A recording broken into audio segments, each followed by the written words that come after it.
Welcome to another episode of VNture Podcast, your weekly source of visual novel goodness. I am Emar, and together with Tauros, we shall venture into another discussion about VNs. Today we have a pleasure to welcome a person responsible for hatching multiple VN projects. Welcome to the podcast, Hatch. Thanks for having me. Very nice bird pun. I appreciate it. I'm Hatch, the owner of the indie brand Outismedia. Me and my team create Monster Girl content. Some of it's spicy, some of it's tame, a lot of it's spicy. We created and published the Dandelion Girl in 2009. That was a safe work title. We went on to publish a bunch of mini dojins on itch. That's the Sylvie's Bar franchise, which you can find on itch.io. We did a mini VN spin-off of that called Seeds of Paradise. We did Dark Waters, which is a horror visual novel that's also adult only. And we did Slay the Dragon. We are developing a new title, Garden of Roses, which we're going to talk about today. And we have a few other things coming down the pipe that it's a little bit too soon to talk about, but that I think people will really enjoy. Wow, that's impressive. So you've already got several titles, under your belt and a few more in the works, right? That's right. Goodness.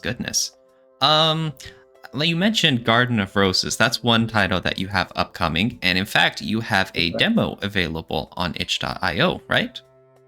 Correct. The demo is available on itch.io. If you look up Garden of Roses Somerset, that is the name of the demo on Steam. The full version is obviously going to be released as a separate game. But yep, you can find those on itch. You can find those on Steam. Either one is fun. If you play it on Steam, please do leave a review. It really helps us out. It doesn't cost anything to do, and we're super grateful for it. Now, so you mentioned, wanting to leave a review on Steam, and you're also very prolific on itch.io, and you're also part of a, I guess, subscription service. I'm not exactly sure that's what you call it. So you've had quite the variety between all sorts of different platforms.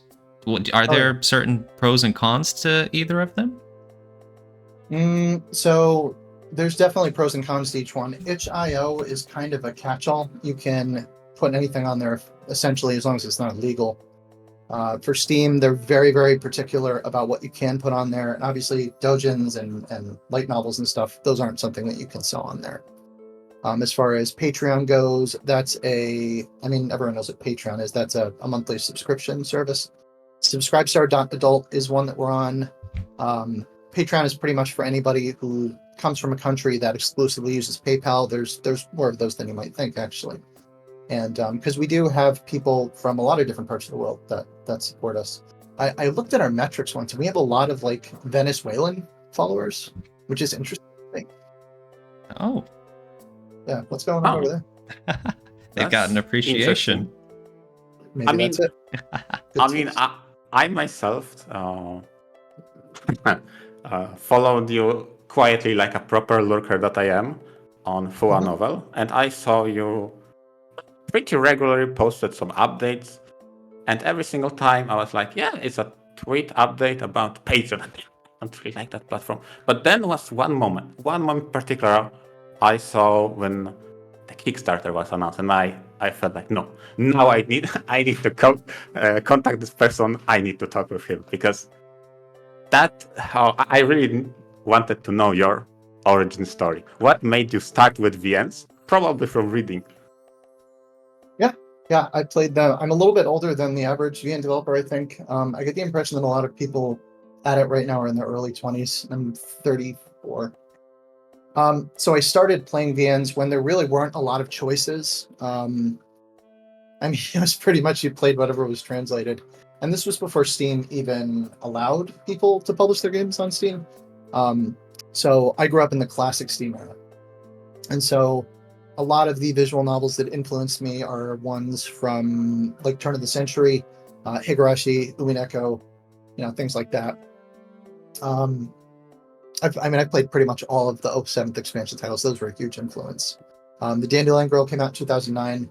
That was an interesting development cycle. That was a project in which a bunch of nobodies kind of got together. And then when the game was done, everybody kind of scattered, and nobody wanted ownership of the game. And I've credited everyone who worked on the game, but I've never had anybody reach out to me who was involved. But it's a free game. I put it up on Steam. I still think it holds up pretty well, even if the artwork is a little bit dated. But yeah, I started by playing them. I've played so freaking many of them. Oh, but what made you transition from a reader to one that creates them? What made you go like, oh, I want to make my own? Right. So there's actually a pretty good reason for that. I've always really enjoyed writing. I started writing kind of scribbles and short stories from the time I was like 8.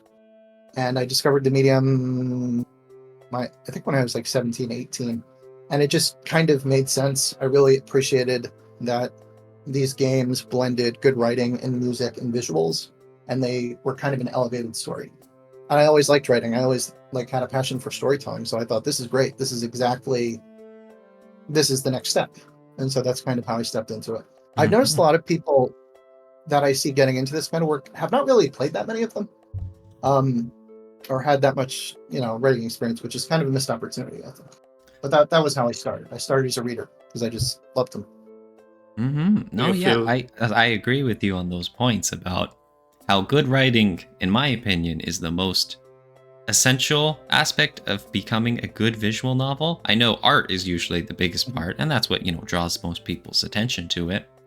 But the main draw, of course, should be the writing. It should be in the story it tells, because that's what engages the reader for the 10, 30, 50 hours long.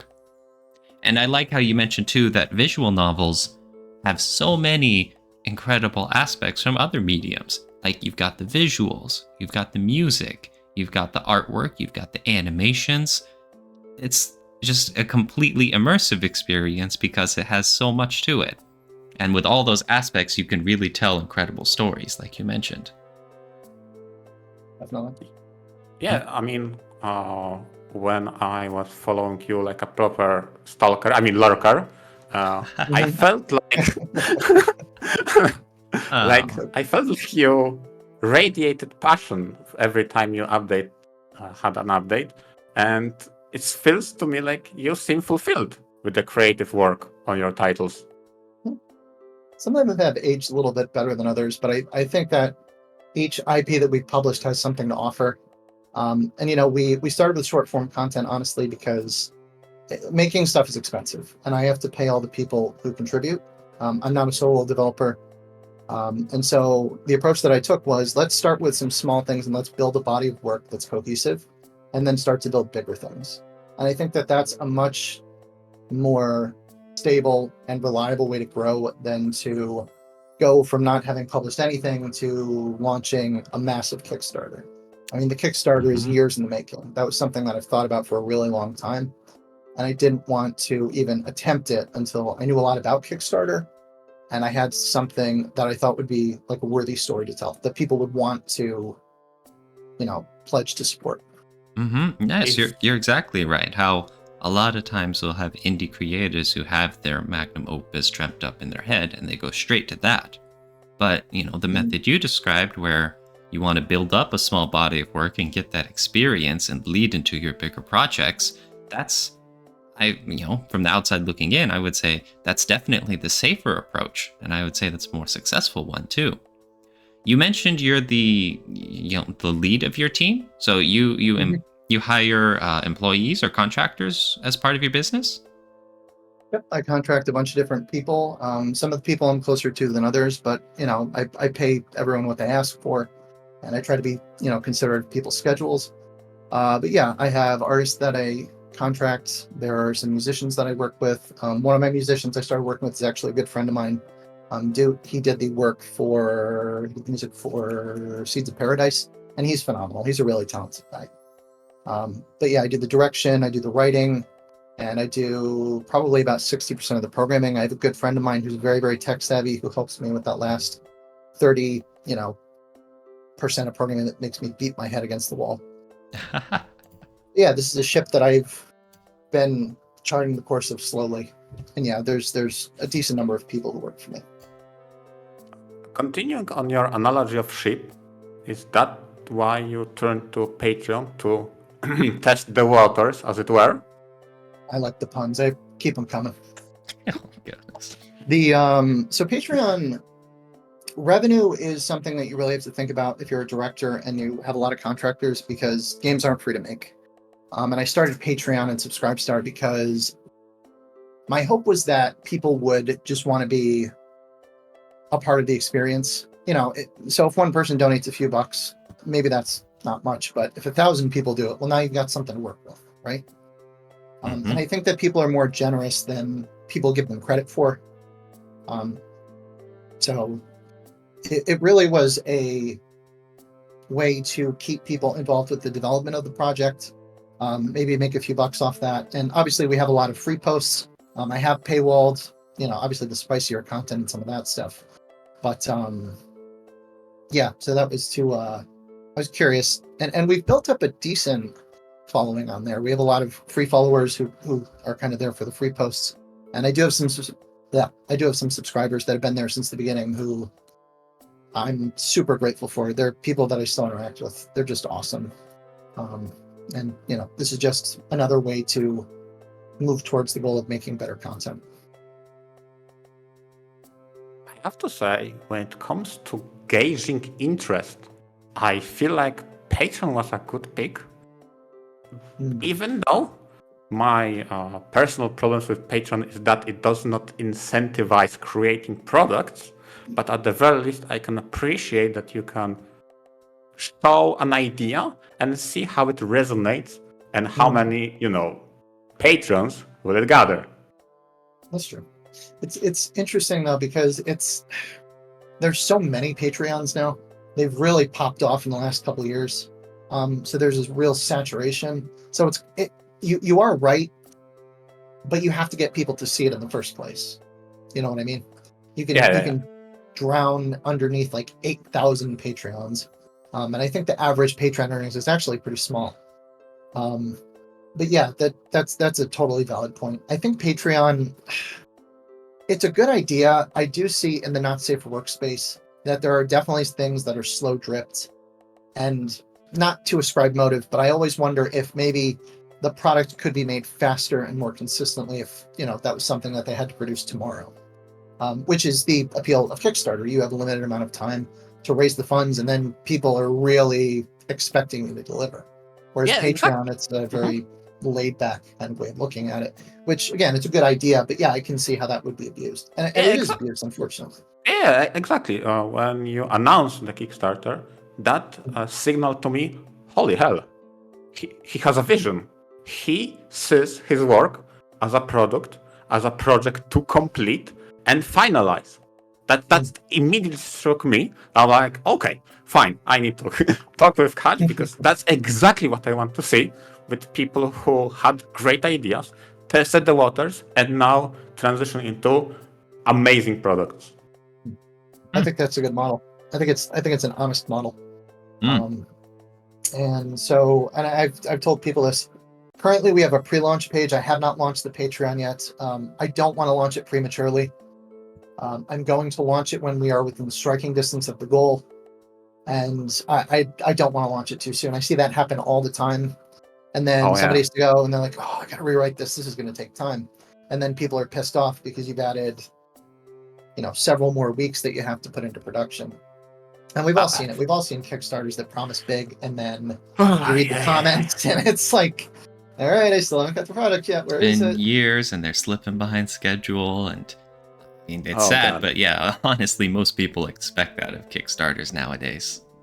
Yeah, that's unfortunate. It really shouldn't be like that. No. But yeah. It's and I've seen personally at least 3 Patreons that I know are never going to deliver, but they made and I'm not going to say their names, obviously, but you can find them. It just makes me sad because it's not a small amount of money either. Nope. 30, 40, 50 grand, and it just poof. We're okay. What do you have to show for it? Yeah. I mean, partially Kickstarter, and Patreon are kind of, supposed to be seen as, you're funding a project and there's no guarantee it'll happen, but it still sucks to see from both sides, obviously, the consumer's standpoint and from the developers who are actually trying and not just swindling their fans, Yeah. And I think it black pills some people on Kickstarter. We're like, these are never going to get finished. And that's unfortunate because it does kind of spoil the experience for other people. And and I've noticed recently, this is fairly recent, they added, if you pledge for a Kickstarter, there's now a thing that says you have to acknowledge that it might not get finished. Oh yeah, yeah. And they didn't have that for years, and they were like, oh yeah, we Yes. should probably add this. True. Because I feel like they had that in their mission statement for Kickstarter or somewhere about us, but it was never on the backing page. So people could say, oh yeah, I didn't know it. I just backed it because it was so popular. Yeah, Like, that's true. I didn't know that Maybe- this MMO that I was funding wouldn't get done. With realistic dragons. Yeah. But I mean, tell us more about your project. This Kickstarter that we're speaking about, it will be for Garden of Roses, right? Correct. And so Yep. what made you decide to go down this route with the Kickstarter, or maybe perhaps about the subject matter, or is this a grander scope than your older projects? So there's a few different reasons. It's definitely a grander scope. I checked the word count recently, and it's up there. I show off the CGs portions of the CGs whenever they come out. It is a much bigger project, and a big portion of this is funded out of pocket. So this is not something that I've seen this before, where people will do kind of like this minimal amount of work, and then the bulk of it is from Kickstarter. And I really think that one of the things that's really cool about Kickstarter is I've heard so many stories of people who didn't even know something was being developed until they saw it on Kickstarter. It's this really strange phenomenon where people just discover it for the first time, and it's kind of an exciting way to look at it, because then they go back into Twitter and they're like, oh wow, they've been doing this for X number of months, and they've gotten to this point. So there's a huge marketing advantage on that, and that's the first part, obviously. But yeah, it's just much bigger. I think this will get it in front of more people. Obviously, there's some funding incentive, because this is, you can't see it on the pre-launch page, but the Kickstarter page, because you have to have that approved before you can even get the pre-launch page. There's a lot of content on there. Like, you'll see that this is way farther down the road than the average Kickstarter. We've gone through a lot of content already. Nice. And so there's a bunch of different reasons that we chose Kickstarter. I just think it's a nice platform. Some of the coolest stuff that I've seen has been funded with Kickstarter, so I think some real magic happens there. So just being able to have a Kickstarter in general, I think, is really cool. Yeah, I'll have my fingers crossed so you don't join the horror stories, because those also happened on Kickstarter, right? Oh yeah. Plenty more, So- arguably. We avoided physical rewards for the game, because that's one of the things that trips people up. If we did another Kickstarter in the future, I would definitely consider it, but I definitely want to, be pretty modest with our funding goal, get this done, and then, show people, you fund us on Kickstarter, we'll get it done. Yeah, and in the previous episode that we discussed a couple of Kickstarter projects, and some of the horror stories, or at least majority of them, were related to physical goods, and one of which is a company that went red after they understood, oh crap, the exchange rate changed since we started until now for fulfillment, and now the shipping just tanked us. Yeah, And there are Kickstarters that I've seen where when you pledge, you have to look at a chart that'll actually tell you, like, you'll have to pay for the shipping. So they've found ways to accommodate for that, but if you don't do your due diligence and really like put in the work, you can easily find yourself in a hole like that. I totally believe that. Yep. Exactly. A very easy mistake to make. So we just avoided physical rewards. I don't want to say what the rewards are, but there's some cool stuff in there. Okay. Hopefully people will pledge at the higher tiers, but anything helps. So Yeah. Now, you mentioned rewards, and this is a topic I found. Oh God, I remember an email I sent to Sekai Project on that topic, and I got really disappointed with the answer. Because what is your stance on a Kickstarter exclusive rewards? Because this is. Oh my God, I don't know how to. So I really don't like that idea. Especially for project, I don't know. I haven't read it. Will I like this character that I want to buy a physical mug of? I understand there will be no physical goods, but still, I so much prefer when it comes to Kickstarter rewards that are available after the Kickstarter.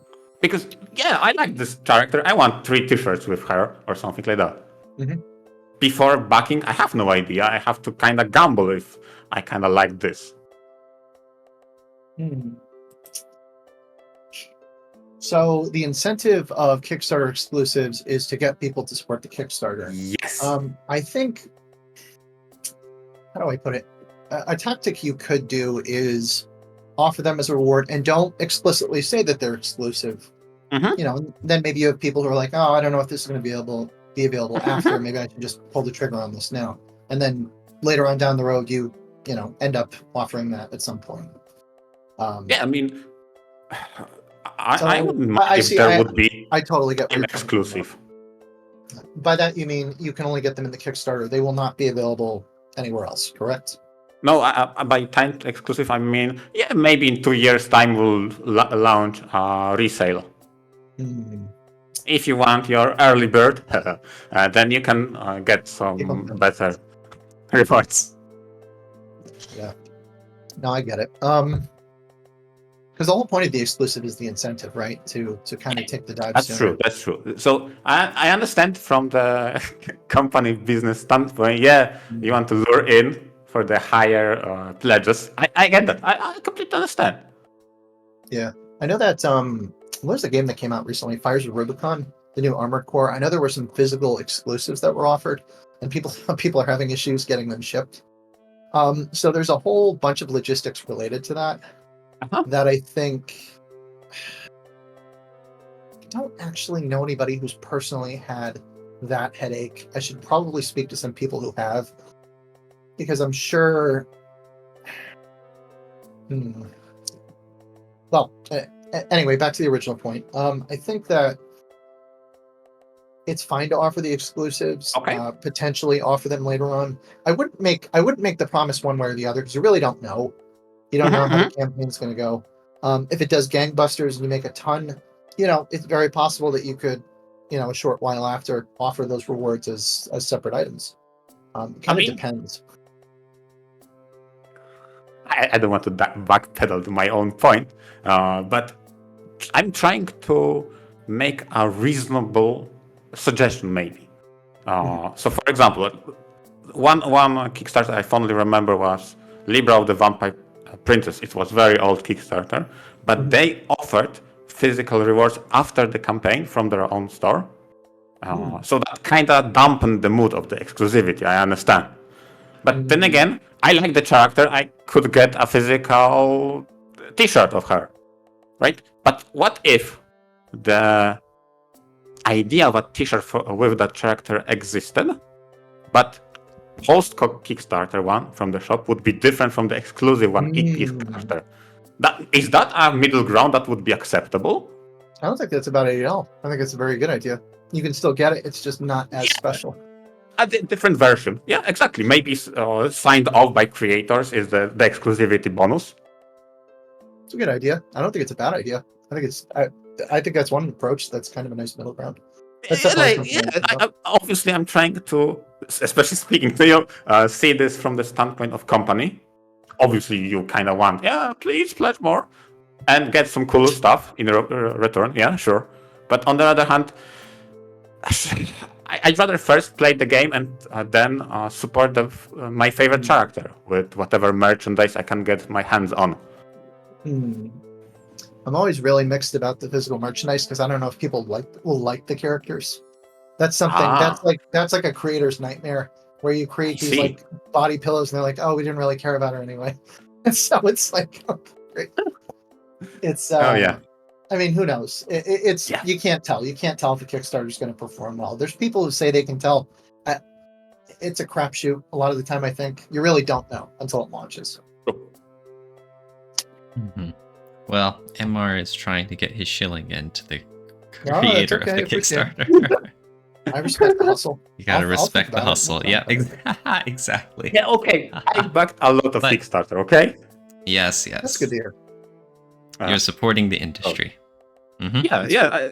And I feel like, at the very least in Kickstarter, The titles I do are either ones that have a good track record, so all the Venus Bloods, or the ones I see a potential in. So, for example, Crystalline was, I wouldn't say the big one, but the one English original visual novel I remember the most backing on Kickstarter. Mm-hmm. I like that you mentioned the ones that you think would be successful or unique, because there is a pretty unique selling point with your titles, and especially this one, in that you really like to showcase your monster girls. I do. Mm-hmm. I don't think there's a whole lot of Monster Girl content out there. And I think Garden of Roses is specifically, like, I've played pretty much every Monster Girl visual novel you can get your hands on, from Jazz titles to Monster Girl Quest. Ooh. And I think that I haven't really played one that's really taken a very, how would you put it? Like, I haven't read a serious emotional story with Monster Girls, and that's kind of what I was going for with this. Mareeck will to definitely have a blast telling you about some of the titles available for you to read. But really quick, before that, I wanted to ask you, so is the whole Monster Girl genre thing something you wanted to explore just because it's an unexplored niche, or is it also, obviously something you enjoy too, that you wanted to create your own VNs in this line? It's both. It's something that I've always really enjoyed, and I also think there's just not enough content out there. There's definitely not enough content created by Westerners.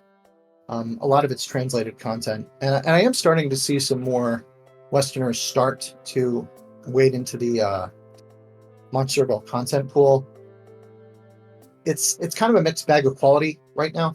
I'm really trying to deliver something that's pretty optimal. Mm-hmm. There's just not a whole lot of content that's natively in English that's coming out right now. And usually, if you see it, it'll be a part of something bigger. It's a very safe approach to it.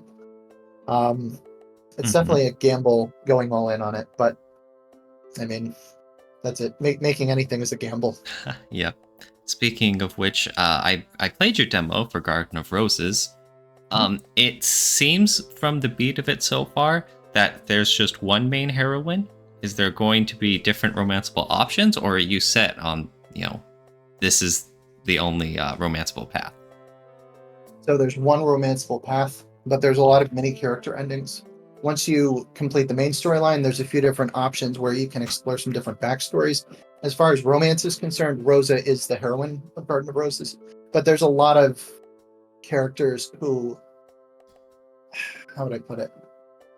There are some mini branches that you can explore, because I think people are going to be kind of intrigued by some of the characters and want to learn a bit more about them. But my thought is that most people will want to finish the main story first. So there's a lot of little mini side stories that are going to take place. If there's enough, I don't want to make that promise. If there's enough demand for it, I might think about it, because there's definitely enough content there to create a whole new path. But just writing this one is a long, difficult process. I think people who casually get into making visual novels really underestimate how difficult the writing is. And it should be the hardest part, honestly. It's the least straightforward out of all of them, right? So, yeah, with the time that Taurus bought me, I was pondering I was pondering the point that you made about emotional Monster Girl story, because you're correct. A lot of them lean on the dramatic part rather than, let's say, a little bit of a laid-back, heartfelt story. Mhm. And a lot of those titles focus on the cultural or supernatural differences between races. Not many of them just say, what if they were more similar and the drama was on the emotional part rather than the bestial part, let's say. You're correct. That's intriguing, especially after you mentioned that it is a love story or a romance story or a more emotional story with one character as a focus. Because a lot of them tend to put variety, and not necessarily more is better. Sometimes less is more. That's So yeah, I feel like that you're correct. That's kind of unexplored territory. Yeah, that's exactly what I thought of when you mentioned how a lot of people will kind of go for the whole diverse sort of options to play it safe. And that's what I was wondering. It's like if you were going to go all in with your Garden of Roses title, where you have a heartbeat girl as the main focus of it. And so I thought, yeah, that's you're right. That is bold. And that is you going in your clear direction, whether your audience cares for it or not. And you will hopefully attract your audience. I've had a pretty positive response from my followers so far. So the core audience seems to dig it. I'm not sure. It's hard to tell how mainstream something can go, because it can go viral on TikTok. It can show up on Reddit. It's hard to tell. I'm just trying to slowly and gradually expose it to more and more people, which is, I mean, that's kind of the approach that I've been using up until now, slowly over the last several years. I haven't been working on this for several years, but creating the body of work in general. You're just pulling people here and there and getting their interest and trying to keep them on board. As far as Garden of Roses is concerned, I think you said something that was interesting where they focus on the supernatural part. If you play through Garden of Roses, and Tauros has, so something you'll notice is that their existence is kind of a given, except for the main character who's grown up in a city where there aren't that many. And so it focuses less on the novelty of them existing and more on the relationships between them. That's cool. It's a really character-driven story. I don't want to spoil. The relationships between the characters that take the stage are the main selling point. It's not so much that the Monster Girls are a thing. They're just kind of taken for granted. A lot of Monster Girl media, I think, tends to be high fantasy that goes into... That's either overly indulgent or it really focuses on the technical side. This is definitely what I would say is more soft fantasy, where it doesn't obsess over the mechanics. So one of the examples that I would give is, if you read through the memorandum, one of the things that's mentioned earlier on is the town has these roses that grow back very, very quickly, and they're harvested to create this oil. And that's just sort of soft fantasy. It's just a concept that exists in the background that's woven into the story. It doesn't really... There's no part where somebody explicitly goes into detail about how it works or why.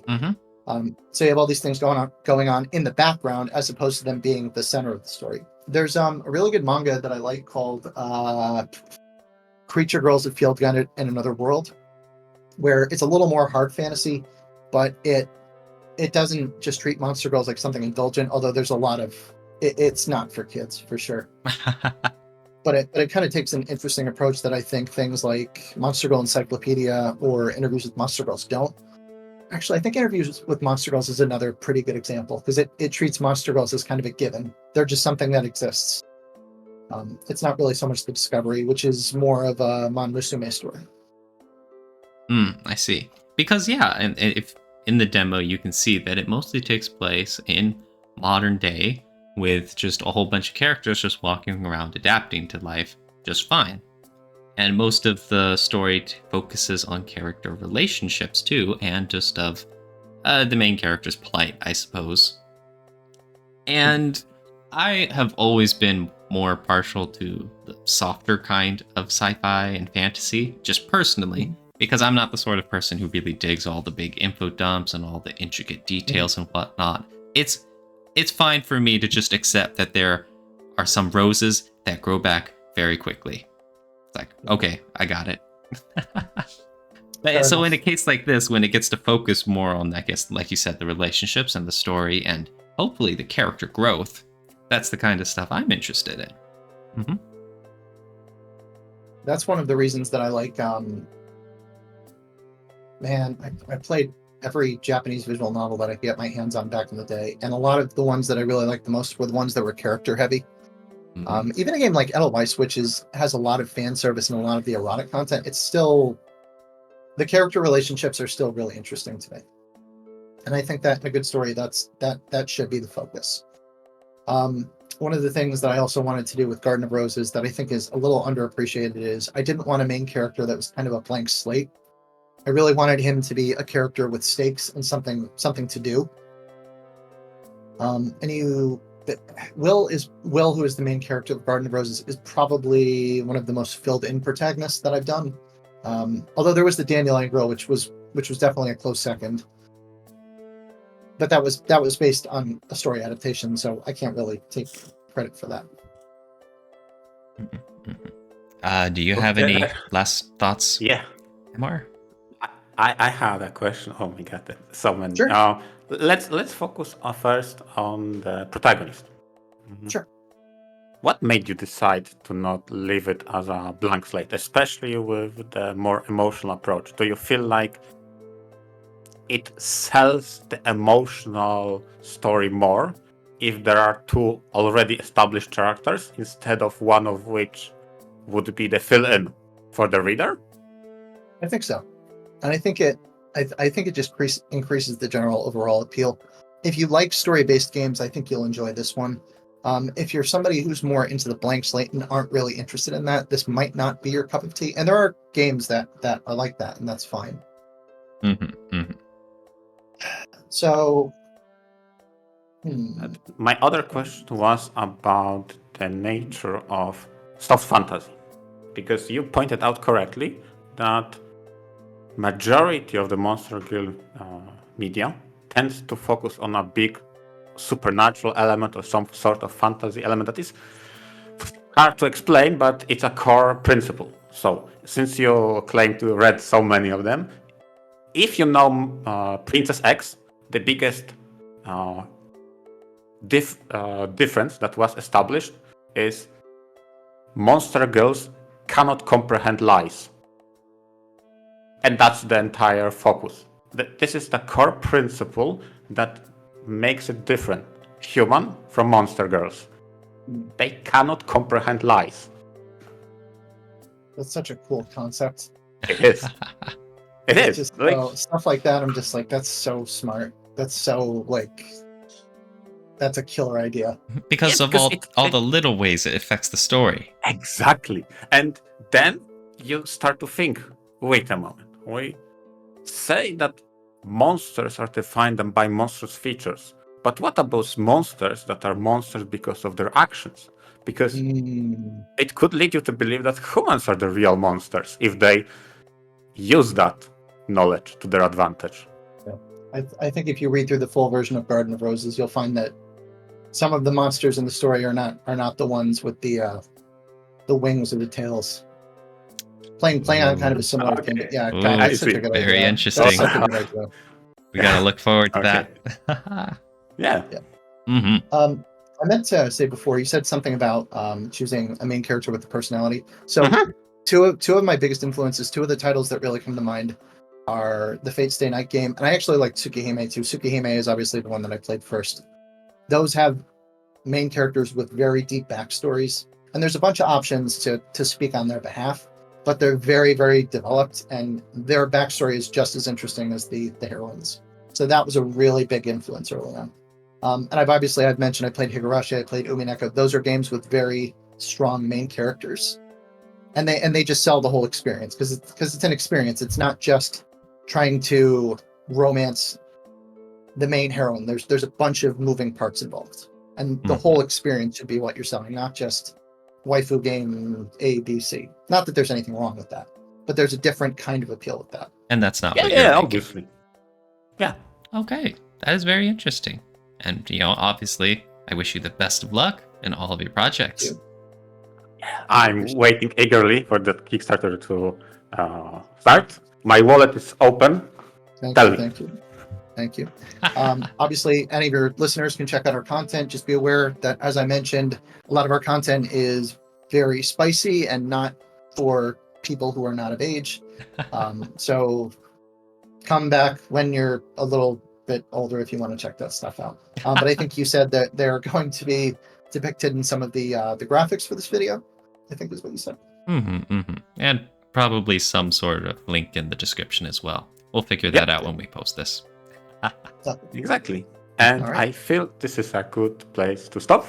So thank you very much, Hutch, for joining us on this episode. It was amazing hearing your side of the story from the development, how you approached Patreon, how you transitioned to Kickstarter, and to be frank, your overall outlook on Monster Girls. Sounds super cool. It was a pleasure having you here. You too. Thank Thank you. Thanks for having me. I really appreciate it. Of course. I know you kind of already said it, but any parting words you want to give to anyone listening? Parting words. I appreciate you taking the time to listen to this podcast. There were a bunch of other things you could be doing. So if you're interested in this stuff, please check it out and be sure to give these guys some love. Follow their YouTube channel. And I'm sure they're going to have plenty more interesting guests who are way more entertaining than me. So be sure to check that out as well. I appreciate you guys having me. It was a blast. Oh, Yes. thank you. Thank you. Glad to have you. Entertaining yourself. I'm looking forward to Garden of Roses. Thank you. Yep, Thank you. me too. Thank you everyone for listening, and we will see you next week. Bye-bye. Bye-bye.